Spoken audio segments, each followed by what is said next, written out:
नमस्कार, मैं विष्णु शर्मा आप सभी का आपके ही अपने चैनल विष्णु एटीपी में हार्दिक स्वागत करता हूं।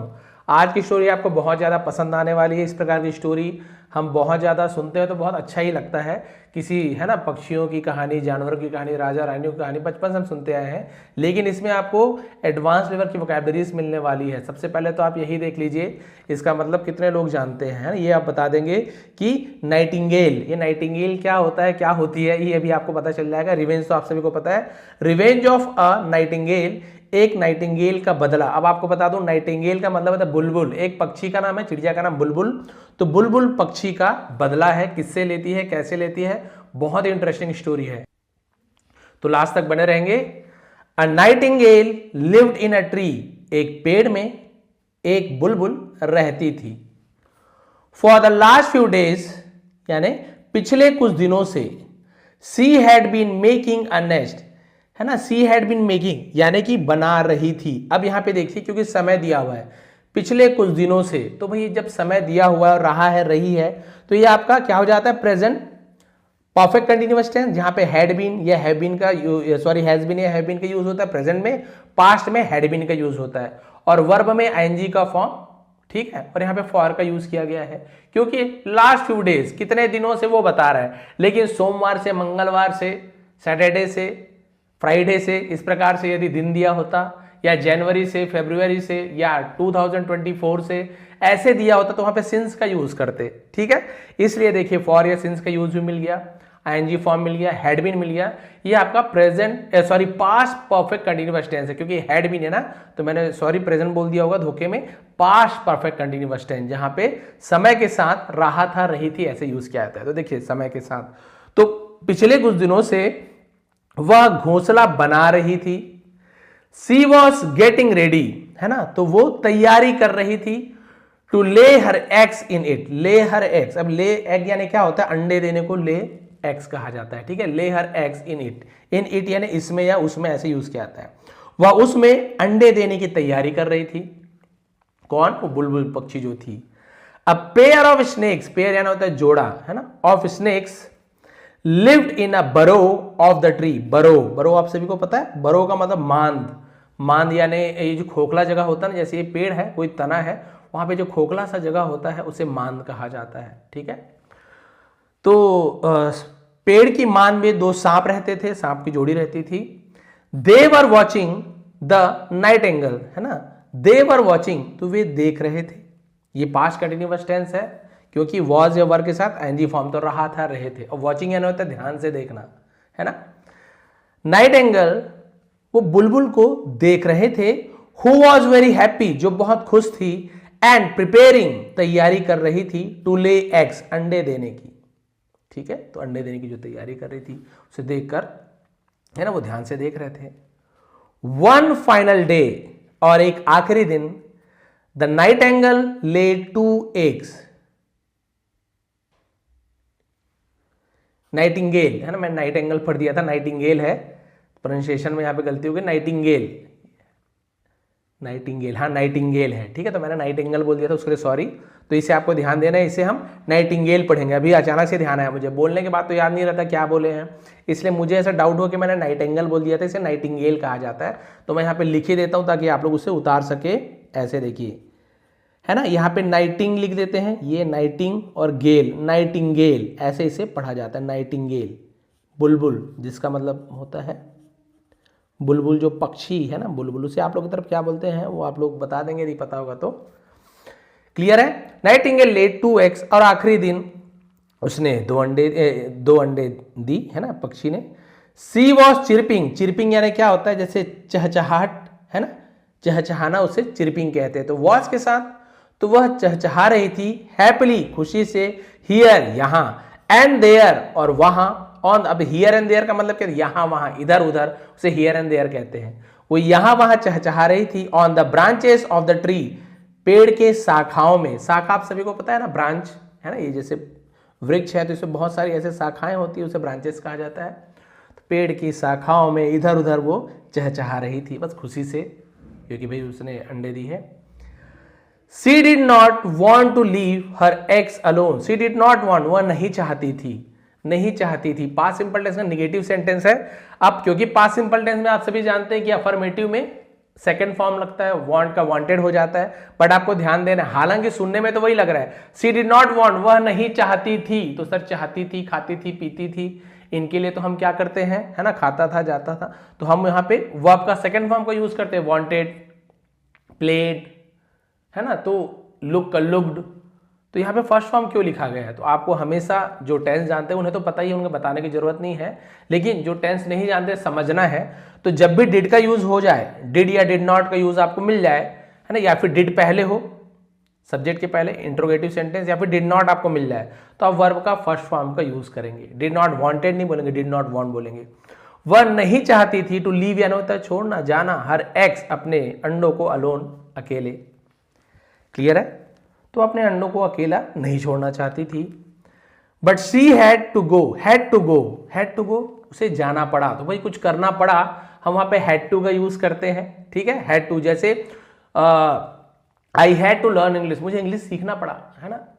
You had to play cricket, आपको क्रिकेट सीखना पड़ा, है ना।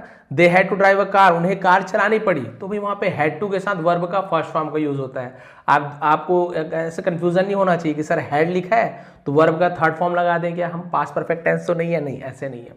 हैड टू यदि एक साथ है तो आप इसका यूज कैसे करते हैं, आपको कुछ करना पड़ता था या कुछ करना पड़ा, ये क्या होता है, ऑब्लिगेशन कहा जाता है ना। ऑब्लिगेशन मतलब मजबूरी, ऑब्लिगेशन जहां पर है ना मजबूरी को या कंपल्सन को दिखाया जाता है, तो उसे हम वहां पर हैड टू, हैव टू या विल हैव टू इसका यूज करते हैं ना, तो ये मॉडल्स ऑफ ऑब्लिगेशन कहा जाता है, ये ध्यान देंगे। बट क्या कहते हैं यदि वो याद नहीं है, बट आपको केवल ये याद रखना है कि जहां पर भी हैड टू का यूज आपको एक साथ मिल रहा है, वर्ब का फर्स्ट फॉर्म यानी करना पड़ता था, इस प्रकार से आपको वहां पे यूज करना है। जैसे आपने यूज किया I had to go to school, मुझे स्कूल जाना पड़ता था, बिल्कुल इस प्रकार से। But she had to go in search, यानी होता है तलाश में, ऑफ फूड, लेकिन उसे भोजन की तलाश में जाना पड़ा। सो इसलिए she put dry grass on the eggs to cover them, उसने रखा, अब बोलेंगे सर वह रखती है, ऐसे होना चाहिए। सी पुट, पुट तो फर्स्ट फॉर्म होता है भाई, पुट तीनों फॉर्म वही होता है, पुट पुट पुट, जैसे कट कट कट होता है। तो कैसे पता चलेगा फर्स्ट फॉर्म है कि सेकंड फॉर्म है? देखिए शी लिखा हुआ है, यदि ही, शी, इट किसी का नेम हो, थर्ड पर्सन सिंगुलर हो, तो वहां पे एस से ईएस लगाते हैं, है ना। वह रखती है तो सी पुट्स हो जाता है, यहां पे एस लगता ना, तब ये आपका प्रेजेंट सिंपल टेंस का अफर्मेटिव सेंटेंस होता। बट सी पुट, तो ये पुट का सेकंड फॉर्म है, समझ जाइए आप कि सी पुट, उसने रखा, ऐसे यूज किया जाएगा, रखा, डाला, दोनों यूज किया जाता है। ड्राई ग्रास, तो उसने क्या किया, सूखी घास को, ऑन द एक्स, अंडों पर, टू कवर, उन्हें ढकने के लिए, तो टू के बाद कवर इन्फिनिटिव वर्ब कहा जाता है, टू कवर, ढकने के लिए, टू ईट, खाने के लिए, टू ड्रिंक, पीने के लिए, देम, उन्हें, फॉर सेफ्टी, है ना, सेफ्टी यानी होता है सुरक्षित रखने के लिए। तो उसने क्या किया, अंडों को सुरक्षित रखने के लिए उन पर सूखी घास डाल दी, तो पुट यानी डालना, रखना यूज किया जाता है। एज सुन एज, जैसे ही, she left her nest, she left her nest, left यानी वहां से चले जाना या जिसे छोड़ देना, और जैसे ही वो घोंसले से निकली, द स्नेक्स केम आउट, तो सांप बाहर आ गए, तो come out, came out second form है, कम, केम, कम, तो पास्ट सिंपल टेंस है, तो केम का यूज किया गया है, बाहर आ गए, है ना। फिर यहां पे क्लाइम अप, तो क्लाइम्ड, क्लाइम्ड, तो यहां पे अब बी क्या होता है, साइलेंट होता है ना, एम के साथ बी हो तो साइलेंट, जैसे कि है ना बॉम्ब, थम, तो वहां पे थम नहीं बोलते, वैसे ही क्लाइम्ड, मैं ब को नहीं बोल रहा हूं, क्लाइम्ड, तो यहां पे बी साइलेंट हो जाता है। क्लाइम्ड अप द ट्री, और वो पेड़ पर चढ़ गई, and ate both the eggs, ate खा लिया, ईट का सेकेंड फॉर्म एट, ये देखिए, अब वो दोनों सांप के जोड़े वहां पे आए, हालांकि अभी 3 अंडे बना दिए हैं, अब चित्र में बनाना है तो क्या हो गया, कोई बात नहीं है, बट 2 अंडे दी थी, और पेड़ पर चढ़े और दोनों अंडे को खा गए, ये देखिए बेचारी बुलबुल के दोनों अंडों को वो खा गए। When the nightingale, और जब बुलबुल रिटर्न, लौटी, she became very upset, वो बहुत ज्यादा अपसेट हो गई। अपसेट का मतलब क्या हो जाता है, जिसे हम बोलते हैं बहुत ज्यादा दुखी हो जाना, उदास हो जाना, उसे भी अपसेट कहते हैं, बहुत ज्यादा दुखी हो गई। टू सी, देखकर, दैट की, her eggs had been eaten away, had been eaten away, यानी कि क्या हो गया था, उनके जो अंडे थे उसे खा लिए गए थे, तो वहां पे आप हैड बीन के बाद देखिए ईटन, है ना, ईटन अवे का यूज किया गया है। तो यहां पर आप देखेंगे, ध्यान से देखेंगे तो ये आपका पैसिव वॉइस में यूज किया गया है ना। यहाँ पे पैसिव वॉइस आपने जैसे मैंने अपने मेंबरशिप वाले क्लास में मैंने पैसिव वॉइस पढ़ाया है। यहाँ पर देखिए her eggs had been eaten away, अब यहाँ पे उसके अंडे ने किसे खाया, इस पर ध्यान नहीं दिया गया, इस पर जोर नहीं दिया गया है। किस पर जोर दिया गया है कि उसके अंडे नष्ट हो गए हैं, अंडे को खा लिया गया है, किसके द्वारा खाया उस पर जोर नहीं दिया जा रहा है। तो ये पैसिव वॉइस है, जहां पे आपको हैड मिल रहा है, ये आपका पास्ट परफेक्ट का ऑक्सिलरी होता है ना। बीन का यूज किया गया है जो आपका पैसिव मेकर होता है, पैसिव मार्कर होता है, ये जो बीन है। इसके बाद ईटन वर्ब का थर्ड फॉर्म का यूज किया। अवे, अवे यानी क्या होता है, एडवर्ब है जो ग्रेजुअली डिस्ट्रॉयड होता है, धीरे धीरे कंज्यूम किया जाता है। अवे का ईटन अवे, खा लिया गया, इस प्रकार से। तो ये एक्चुअल में पास्ट परफेक्ट का पैसिव वॉइस है। तो her eggs had been eaten away यानी उसके अंडे खा लिए गए, इस प्रकार से यूज किया जाएगा, उसके अंडे खा लिए गए थे। The egg shells were lying near the root, egg shells यानी जो अंडे के ऊपर के छिलके होते हैं उसे एग सेल्स कहा जाता है। वर लाइंग, लाइंग यानी पड़े हुए थे, नियर द रूट, रूट यानी जड़, और जड़ के पास उसके अंडों के छिलके पड़े हुए थे। रूट ऑफ द ट्री यानी पेड़ के जड़ों के पास अंडे के छिलके पड़े हुए थे। नाउ, अब सी अंडरस्टूड, वह समझ गई थी, एवरीथिंग सब कुछ, and decided to exact revenge on the snakes. अब उसने क्या किया, फैसला किया, तो डिसाइड का डिसाइडेड हो गया, है ना। टू एक्सेक्ट मतलब क्या होता है, जिसे मतलब बदला लेने का फैसला करना। रिवेंज ऑन द स्नेक्स यानी बदला लेने का उसने बदला लेने का फैसला किया कि मैं उससे बदला लूंगी। अब क्या हुआ आगे देखिए। The nightingale went to a garden, अब वो जो बुलबुल थी एक बगीचे में गई। अब वेंट का यूज किया गया, गो वेंट गॉन, तो पास्ट सिंपल टेंस, वर्ब का सेकंड फॉर्म, तो गो का सेकंड फॉर्म वेंट। बगीचे में गई, वेयर जहां, a king used to come for his morning walk, एक राजा यूज्ड टू कम, यूज हम कब करते हैं, पास्ट की कुछ आदत बताते हैं, ऐसे किया करता था, वैसे किया करता था, क्रिकेट खेला करता था, जिम जाया करता था, टहला करता था, तो वहां पे यूज्ड टू का यूज करते हैं, है ना। वर्ब का फर्स्ट फॉर्म का यूज होगा। A king used to come for his morning walk, तो बगीचा गया जहां सुबह की सैर करने के लिए राजा आया करते थे। The nightingale began singing a sweet song, अब उस बुलबुल ने मधुर गीत गाना शुरू किया। The king was very happy, राजा बहुत खुश हुए, टू हियर सुनकर, सच यानी ऐसे, अ नाइस ट्यून ऐसे मधुर ध्वनि को, है ना, अर्ली इन द मॉर्निंग यानी सुबह सुबह, तो इतना सुरीला गीत सुनकर बहुत प्रसन्न हुए सुबह सुबह। The nightingale was also aware that, अब नाइटिंगेल भी जानती थी कि the king had become happy, राजा खुश हो गए हैं, खुश हो गए थे, पास्ट परफेक्ट टेंस है, हैड के बाद बिकम, बिकम फर्स्ट फॉर्म भी होता है, बिकम थर्ड फॉर्म भी होता है, बिकम, बिकेम, बिकम, जैसे कम केम कम होता है ना, सेम वैसे ही। तो राजा खुश हो गए थे। To hear her sweet song यानी उसके मधुर गीत को सुनकर राजा खुश हो गए थे, वो भी जान गई थी।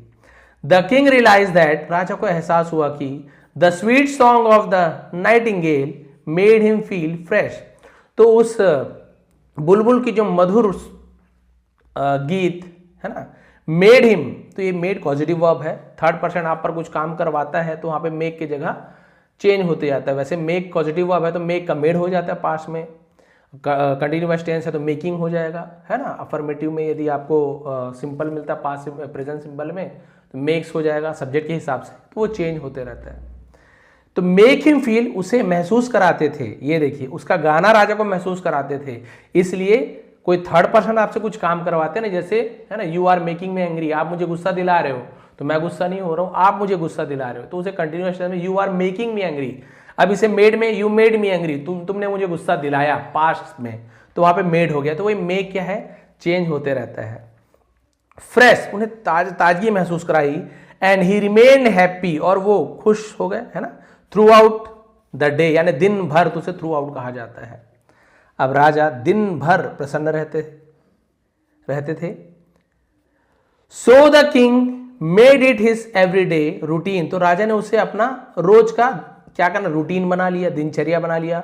To come to the garden, बगीचे में आने के लिए, है ना, आना, एट द राइट टाइम, सही समय पर, and hear the warbling of the nightingale. Warbling मतलब क्या होता है, जिसे हम बोलते हैं बोलना चाहिए। मधुर गीत सुनना उस वार्बलिंग कहा जाता है, उसकी जो मधुर ध्वनि होती है तो उसे वार्बलिंग कहते हैं। वार्बलिंग यानी और भी मतलब होता है, वैसे चहचहाना, कलरव करना, गुनगुनाना, उसे भी वार्बलिंग कहा जाता है। वन डे, एक दिन, the Nightingale did not come, Nightingale नहीं आई। तो मैंने पहले ही बताया जहां पे डिड का यूज हो गया, आप समझिए वर्ब का फर्स्ट फॉर्म लिखना है। तो बुलबुल नहीं आई। टू द गार्डन, ये प्रेपोजिशन है ना, नाउन के पहले टू लग गया, समझ जाइए कि वो प्रेपोजिशन है, केवल संबंध बता रहा है। तो वो बगीचा नहीं आई। द किंग फेल्ट सैड, राजा को दुख महसूस हुआ। एंड आस्क्ड हिज गार्ड्स, और अपने पहरेदारों से पूछा, कहा, आस्क यानी पूछना भी होता है, कहा यहाँ पे कहने के लिए बोल रहे हैं, देखिए है ना। तो उनसे कहा, टू फाइंड, ढूंढने के लिए, वेयर द नाइटिंगेल वॉज, है ना। तो उनसे कहा कि भाई ये नाइटिंगेल कहाँ है, बुलबुल कहाँ है, उसे जाकर ढूंढो। The guards could not find the Nightingale, अब वो जो पहरेदार थे, है ना, वो उसे ढूंढ नहीं पाए कहाँ है। द नेक्स्ट डे, अगले दिन, the nightingale came to the garden, अब वो जो नाइटिंगेल थी वो बगीचे आई। But she was not singing, लेकिन वो गा नहीं रही थी। The king realise that something was wrong with him, अब राजा को एहसास हुआ कि कुछ तो उसके साथ गलत हुआ था। ही ऑर्डर्ड हिज गार्ड्स, उन्होंने अपने पहरेदारों को ऑर्डर यानी आदेश दिया, टू फॉलो हर, उसका पीछा करने के लिए, कि जाओ भी पीछा करो, क्यों नहीं गा रही, कुछ तो परेशानी है। The nightingale flew from there, अब वो नाइटिंगेल फ्लू, उड़ गई, फ्लाई का फ्लू हो जाता है, वहां से उड़ गई। एंड रीच्ड द ट्री, और पेड़ पर पहुंची। The guards also reached there following her, और जो पहरेदार थे वो भी उसका पीछा करते वहां पहुंच गए। They saw that the nightingale was sitting by the side of her nest, अब उन्होंने देखा कि वो जो बुलबुल थी, सिटिंग, बैठी हुई थी, बाय द साइड, बगल में, ऑफ हर नेस्ट, वो अपने घोंसले के बगल में बैठी हुई थी।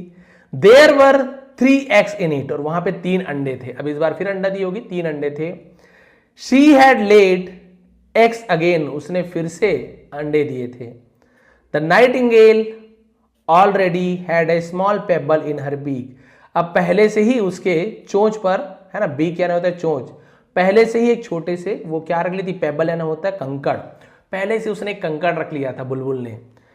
शी डिलिबरेटली, डिलिबरेटली यानी होता है जानबूझकर, डिलिबरेटली कहा जाता है, जानबूझकर, ड्रॉप्ड, गिरा दिया, इट यानी उसे, at the root of the tree, पेड़ पर गिरा दिया, पेड़ के जड़ पर उस कंकड़ को जानबूझकर गिरा दिया। थिंकिंग दैट, ये सोचकर कि, एन एग हैड फॉलन, तो हैड फॉलन है ना, फॉल, फेल, फॉलन, ये आपका थर्ड फॉर्म है फॉल का, गिरना, बट हैड के साथ यूज किया गया थर्ड फॉर्म, तो ये आपका पास्ट परफेक्ट है, दिया था, लिया था, चुका था, चुकी थी। यह सोचकर कि एक अंडा गिरा था, फ्रॉम द नेस्ट, घोंसले से, द पेयर ऑफ स्नेक्स, सांपों की जोड़ी, केम आउट, बाहर आ गई, ऑफ देयर होल्स यानी अपने बिलों से वो बाहर आ गई। The guard saw the snakes, अब पहरेदारों ने क्या किया, सांप को देखा, तो सी का सॉ हो गया, she saw scene. They could understand, वो समझ सके, द नाइटिंगेल्स प्रॉब्लम, अब वो समझ गए कि बुलबुल की परेशानी को। दे किल्ड देम, और उन्होंने उसे मार दिया। ऑन द नेक्स्ट मॉर्निंग, अब अगले सुबह, when the king came to the garden, अब जब राजा बगीचे में आए, he heard the melodious voice, melodious है ना मधुर, है ना, उसे मेलोडियस कहा जाता है। तो उन्होंने बुलबुल की मधुर आवाज सुनी, ऑफ द, है ना, nightingale. She was singing in a very happy mood, अब वो गा रही थी, past continuous tense, very happy mood यानी बड़े ही अच्छे प्रसन्नता से गा रही थी, अच्छे मन से गा रही थी। The king also become very happy, राजा भी बहुत ज्यादा खुश हो गए। The nightingale was extremely grateful to the king, grateful यानी आभारी होना, शुक्रगुजार होना। बुलबुल राजा की बहुत आभारी थी, एज, क्योंकि द किंग हैड परमानेंटली, तो ये हैड के बाद परमानेंटली है ना, posted guard to take care of her nest, क्योंकि राजा ने, है ना, पूरी पोस्टेड, पोस्ट का पोस्टेड हो गया, भी पास्ट परफेक्ट टेंस है, राजा ने पोस्ट या नियुक्त, तैनात कर देना, तो उसके घोंसले की सुरक्षा के लिए परमानेंटली यानी पूरे स्थायी रूप से पहरेदार तैनात कर दिए थे राजा ने। बोले कि जो भी हो तुम उसके घोंसले की, मतलब अंडे की रक्षा करना। ये देखिए राजा भी, देखिए राजा है भाई। In order to show her gratitude, और अपनी कृतज्ञता व्यक्त करने के लिए, शी वुड कम, है ना, तो विल की जगह जैसे यूज टू का यूज होता है वैसे वुड का भी यूज होता है। तो जैसे हम यूज टू का यूज करते हैं ना, आपने देखा होगा यूज्ड, है ना, यूज टू, वैसे ही वुड का भी यूज करते हैं। दोनों का मतलब वही है, पास की आदत बताते हैं, दोनों पास की हैबिट बताते हैं, लेकिन थोड़ा सा अंतर है। जैसे ये जो यूज टू का यूज हम कब करते हैं, पुरानी आदत बताते हैं, पुरानी स्थितियों हालातों को बताते हैं। भाई ऐसी स्थिति थी, जैसे मैं क्रिकेट खेला करता था लेकिन अब नहीं खेलता, पहले खेलता था लेकिन अब नहीं खेलता, तो वहां पे हम यूज टू का यूज करते हैं। पहले यहाँ पार्क होता था लेकिन अब यहाँ नहीं होता है वहां पर, तो पहले होता था अब नहीं करता, तो वहां पे यूज टू का यूज किया था। वैसे ही वुड का यूज, वो रिपीटेड एक्शन बताता है, जो चीज आप है ना बार बार वो चीज कर रहे हो, पहले भी करते थे अभी भी वो चीज करते हो, तो फिर वहां पे आप वुड का यूज करोगे। दोनों में ये अंतर है। जैसे व्हेन वी वर किड्स, जब हम बच्चे थे, we would play outside all day, तो हम जब हम बच्चे थे हम दिन भर बाहर खेलते थे, तो भाई हम उसके बाद भी खेलते थे, केवल एक ही दिन थोड़ी खेले। तो क्या हो गया, ये रिपीटेडली बार बार क्या रिपीट हो रहा है, तो यहाँ पे स्टेट को नहीं बताता, सिर्फ एक्शन को बताता है। तो दोनों में ही हैबिट को बताया जाता है, लेकिन यहाँ पर स्टेट या कंडीशन को बताया जाता है, यूज टू में और वुड में नहीं बताया जाता। और यहाँ पे क्या होता है, जो थोड़ा सा आपका क्या होता है, न्यूट्रल टोन होता है यहाँ पे यूज टू का जो यूज करते हैं, बट वुड में नहीं होता है। ऐसे और भी बहुत सारे कंपेयर है, बट यूज टू में पहले आप करते थे लेकिन अब नहीं करते हो, तो सीधी सी बात है, वो यहाँ पे यूज किया जाता है। और बहुत सारा इसका रूल है, अलग अलग रूल है उसका, तो इसके ऊपर हम बाद में अलग से इसकी वीडियो बना दूंगा मैं, वहाँ पे आप ध्यान से इसे देखेंगे। वैसे तो इसके बहुत सारे अपवाद भी होते हैं, लेकिन वो सब चीज़ आपको अलग से वीडियो में समझा दूंगा मैं। तो she would come to the garden, तो वो गार्डन आती थी, एवरी डे हर रोज, एंड मेक किंग हैप्पी, और राजा को खुश करती थी, विथ हर वाबलिंग। तो वाबलिंग आपको पहले पता, वाबलिंग यानी होता है अपने चहचहाट से, गुनगुनाहट से वाबलिंग कहते हैं। तो ये देखिए कितनी है ना मस्त स्टोरी, बहुत ही शानदार कहानी, और बहुत सारी ग्रामेटिकल चीज़ें हमने यहाँ पे सीखी, किस प्रकार से हमें कौन से टेंस का यूज़ कब करना है, कौन कौन से ग्रामेटिकल पोर्शन हमने यहाँ पे देखा। तो ये सब चीज़ें आपके लिए बहुत ज़्यादा हेल्पफुल होती है। एक बुलबुल चिड़िया थी एक पेड़ पर, और वहाँ अंडे देती थी, लेकिन नीचे उसी पेड़ के तने में सांप रहते थे, वो उसके अंडे को खा जाया करते थे। अब भाई अब हर जगह तो बुलबुल अलग जगह अपना घर तो बना नहीं सकती, हर पेड़ में कोई ना कोई पक्षी रहता ही है। ये पेड़ उसका था लेकिन सांप अटैक करते थे, तो ये परेशान हो गई। फिर इसने क्या सोचा कि चलो कैसे भी करके बदला लिया जाए। हालांकि बुलबुल में इतनी ताकत नहीं थी कि वो उससे लड़ सके, तो उसने दिमाग लगाया, रोज राजा के पास जाके गाती थी, राजा सुनते थे। एक दो दिन आना बंद कर दिया, राजा बोला आखिर बात क्या है। फिर एक दिन वो आई लेकिन गाई नहीं वो, तो राजा ने कहा क्यों नहीं गा रही, जाओ तो इसका पीछा करो। उड़ते उड़ते गई जानबूझकर अपने घोंसले में, और एक कंकड़ को उसने नीचे वो जो होल था वहाँ पर बरों में है ना, उसने गिरा दिया। सांप को लगा कि अंडा गिरा होगा, उसने है ना, सब सांप ऊपर आके देखे, दोनों सांप जैसे ही ऊपर आए, पहरेदार समझ गए कि अच्छा ये हमें ये समझाना चाहती, इसके अंडे हैं यहाँ पे घोंसले में और ये सांप उसके अंडे खा जाते होंगे, तभी ये दुखी है, और पहरेदार उन्हें मार डालते हैं दोनों सांप को। और इसी की एक कहानी और थी, जहां पे वो जो चिड़िया थी वो क्या करती थी, रानी के हार को ले करके है ना उड़ते उड़ते चले जाती है। रानी बोलती पहरेदार को पीछा करो उस चिड़िया का और मेरा हार को लाओ, बहुत महंगा हार है, राजा ने दिया है, कीमती हार है। और सब पीछे पीछे दौड़े, और बुलबुल ने क्या किया, उसे सांप के घोंसले में डाल दिया। और जैसे ही हार सांप के घोंसले में गया, पहरेदारों ने निकालने की कोशिश की तो सांप बाहर आके डसने लगा। पहरेदारों ने देखा अरे दो सांप है, लेकिन रानी का हार तो लाना ही पड़ेगा, तो भाले से है ना उस बिल के अंदर भाला चला चला के दोनों सांपों को मार डाला। उसके बाद हार निकाल के ले गए और बुलबुल का काम हो गया। तो ये दोनों स्टोरी है, बिल्कुल ऐसी स्टोरी थी। स्टोरी जो भी हो, इंग्लिश हमें बहुत अच्छे से सीखने को मिलता है। तो प्लीज़ आप लोग मेरे चैनल में ऐसे ही बने रहें, सपोर्ट करते रहें। अभी बहुत सारा हमारे इलेक्शन वाले काम अभी चल रहे हैं, इसलिए बहुत डिटेल में बहुत सारी वीडियो नहीं बना पाता, लेकिन जब भी समय मिलता है आप लोग को वीडियो जरूर लाता हूँ। मेंबरशिप क्लासेस भी इसलिए बहुत ज़्यादा रेगुलर नहीं ला पा रहा हूँ, लेकिन यदि आप लोग को बेसिक से इंग्लिश सीखनी है, एडवांस लेवल तक इंग्लिश सीखनी है ना, तो आप लोग मेरे ज्वाइन कर लीजिए मेंबरशिप क्लासेस को, क्योंकि इससे पहले भी मैंने बहुत सारी वीडियो बना ली है जो आपके लिए बहुत ज़्यादा हेल्पफुल होने वाला है। शुरुआत से कैसे हिंदी से इंग्लिश पढ़ें, पूरा मैंने आपको बताया है कि ए को क्या बोलते हैं, बी को क्या बोलते हैं, सी को कैसे पढ़ना है, कौन सी मात्रा है, हिंदी नाम अंग्रेजी कैसे लिखे, स्पेलिंग कैसे लिखे, बहुत सारी चीज़ें आपको बेसिक लेवल मिल जाएगी। एडवांस में आपको टेंसेस, स्पोकन इंग्लिश लिखना कैसे है, सब चीज़ मैं वहाँ पे सिखा रहा हूँ, तो आप लोग प्लीज़ ज्वाइन भी कर सकते हैं। इसका PDF आपको नीचे टेलीग्राम में लिंक है ना, टेलीग्राम में विष्णु ATP करके मिल जाएगा आपको, वहाँ पे जाएंगे ना तो उसके अंदर आपको इसका PDF मिल जाएगा बढ़िया क्लियर वाला। वहाँ पे आप लोग फिर से रीड करके एक बार देखेंगे कितना आपको समझ आया। आप सभी का बहुत बहुत धन्यवाद, आपका दिन शुभ रहे।